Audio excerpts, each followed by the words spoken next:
and welcome to this first session in the module in which we start coding our first user form. Let's take a look at what we are actually going to do. What happens when I click the Add button? A form opens up in the center of the screen, and I am prompted to start. And look what happens if I enter something that is invalid for a price. What happens if I type the letter A? The letter A cannot be part of a price. A price must be numeric, as you know. And as soon as I attempt to move on out of that control, I have a beep sound and a red alert notifications in the bottom of the... When I hit the cancel button here on that form, the form will just close itself. And in the next session, when I will click the save button, it will save this new record in that table. You can see that it has a background color. Currently it is selected to be the button face system color. I can also choose the palette to select any of the given colors, and I can also write my own color code using a hex representation of the code.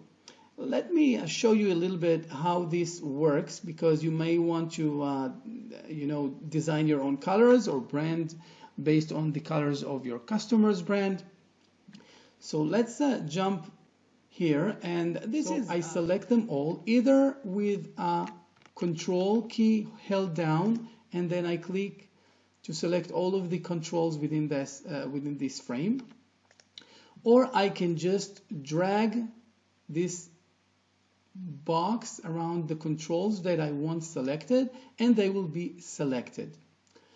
Now I can go to the format menu up here and align right.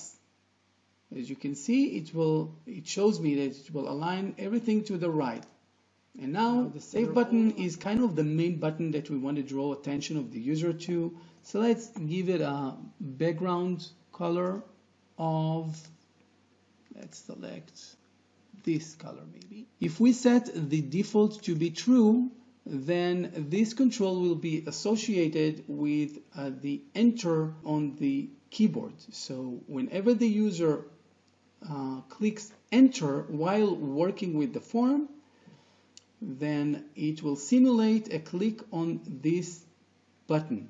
As you can understand, there cannot be more than one default button on any given form.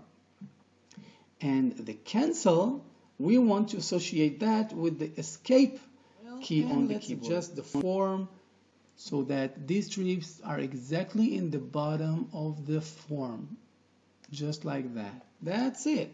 I think we've completed the design of our form, and our next step is to start assigning some code to it to bring life into it and interaction.